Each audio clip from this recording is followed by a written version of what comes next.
Assalamualaikum warahmatullahi wabarakatuh. Halo teman-teman, perkenalkan nama saya Sundari, mahasiswi IAIN Syekh Abdurrahman Siddiq Bangka Belitung, Fakultas Syariah dan Ekonomi Islam, Prodi Akuntansi. Baiklah, di sini saya akan mereview sebuah buku yang berjudul Di Bawah Teduhnya Pohon Ketapang. Baiklah, mari kita simak bersama-sama video berikut ini.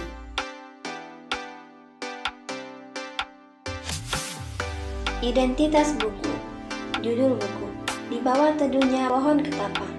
Penulis buku Latifah Dwi Maharani, Dewi Damayanti, Gita Puspita Rahayu, Mutiara Putri, Sarah Febrilia Sialen, Dea Angela, Shalita Lara Kurnia, Gladys Adelia, Kiti Febriani, Ravi Putra, Rizky Setiawan, Ina Gundasari, Sundari, dan Priscilla Ananda.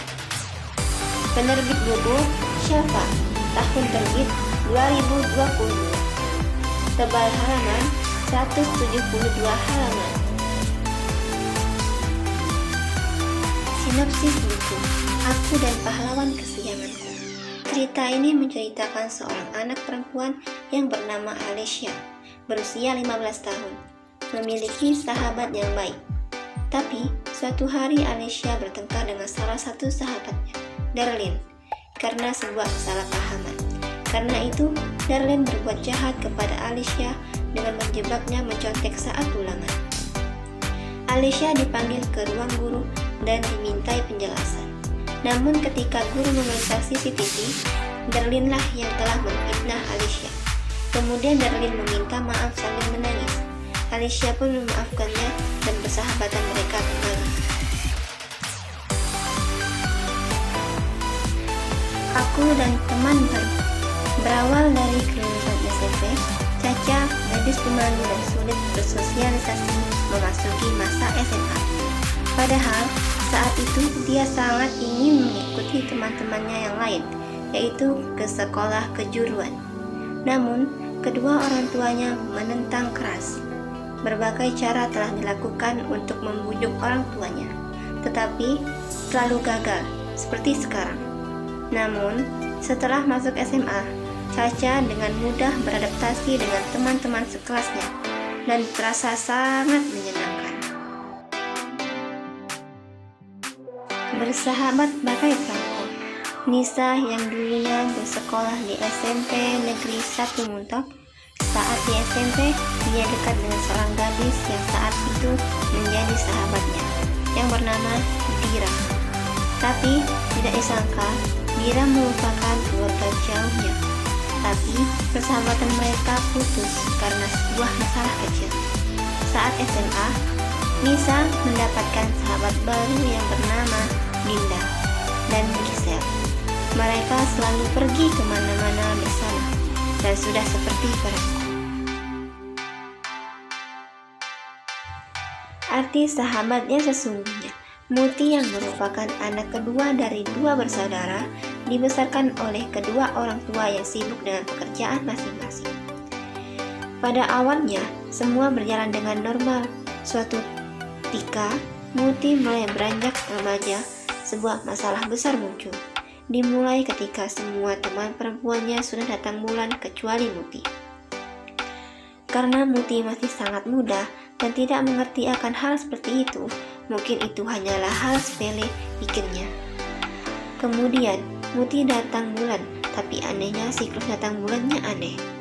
Muti pun segera menemui dokter, namun ternyata Muti diagnosis terkena penyakit PCOS.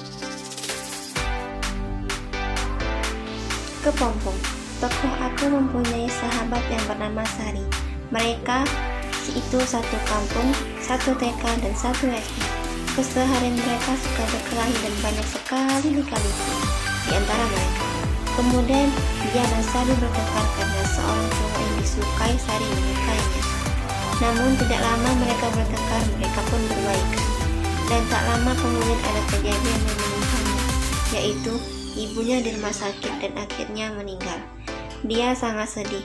Kemudian Sari mengucapkan dukanya dan tetap mensupportnya. Friendship in a Beautiful Sunset. Kayla bersama Aulia dan sahabat kecil serta tetangga samping rumahnya Bahkan, ke sekolah mereka selalu bersama-sama. Saat Kayla pergi ke pantai, dia lihat ada Aulia dan keluarganya juga main ke pantai. Kemudian mereka bermain bersama di pantai, dari membuat rumah-rumahan pasir, serta menikmati keindahan alam sekitar pantai. Tidak lupa pula mereka menikmati es krim dan dilanjutkan dengan berfoto-foto. Lalu sore hari mereka menikmati cahaya kuning keemasan dari matahari di batas cakrawala, di mana sunset memang indah.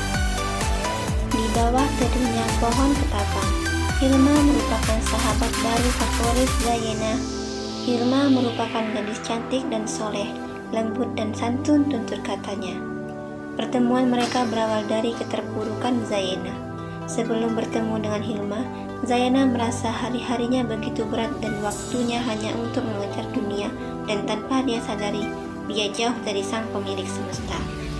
Sebelum bertemu Hilma, terasa hampa tanpa arah tujuan, dan dia bersyukur bertemu dengan Hilma. Cita-cita dan sahabat sejati. Syafa masuk pesantren untuk menambah ilmu dan terpaksa berpisah dengan teman-temannya. Tapi tidak lama masuk pesantren, Syafa mendapatkan sahabat yang bernama Sheila. Suatu hari Sheila pulang ke rumah pagi-pagi sekali dan tidak ada kabar selama beberapa minggu. Kemudian Syafa mencoba menghubungi Sheila dan mendapatkan kabar bahwa Sheila keluar dari pesantren. Namun Syafa mendapatkan surat dari Sheila yang isinya bahwa ia sakit pneumonia, dan kemudian Sheila berpulang di hari Syafa menjemputnya. Aku dan akhir persahabatanku, menceritakan sebuah persahabatan yang harus terpisah di tengah kehidupanku. Hadir sementara. Siti mempunyai sahabat yang bernama Nadia. Mereka selalu bersenang-senang kemana-mana, entah kemana pun selalu bersama. Tapi persahabatan mereka tidak bertahan lama, karena Nadia memutuskan untuk lebih fokus belajar dan tidak ingin bermain lagi. Harapan. Tentara rakyat berperang di kota Bandung dengan sambil memadamkan api yang membakar rumah penduduk dan objek-objek lainnya. Mereka yang berjuang akhirnya gugur ketika pertempuran. Meraih mimpi bersama sahabatku. Andini merupakan putri bungsu dari dua bersaudara. Dia mempunyai sahabat yang bernama Rima dan Titin. Mereka sudah bersahabat sejak lama dan bahkan pergi ke universitas yang sama. Sahabat Rifar. Clara, Silviana, dan Zeka sudah bersahabat sejak lama. Suatu ketika, mereka bertiga harus berpisah dengan sebuah alasan. Tapi pada akhirnya mereka berkumpul kembali di satu ruang kelas. Mereka bertiga sangat-sangat pintar, bahkan di kelas yang sama. Mereka tetap mensupport satu sama lain agar persahabatan mereka tidak terpisahkan. Sahabat yang tidak pernah terpisahkan. Putri merupakan seorang gadis yang duduk di kelas 12 dan berumur 17 tahun. Dia memiliki sahabat yang bernama Siska, Yuli, dan Sisil. Sampai akhir persahabatan mereka tidak terpisahkan. Kelebihan buku. Buku yang berjudul Di Bawah Teduhnya Pohon Ketapang ini novel yang cocok untuk dibaca semua umur. Saya juga suka buku ini karena cara penyelesaian masalahnya diselesaikan dengan cara yang baik.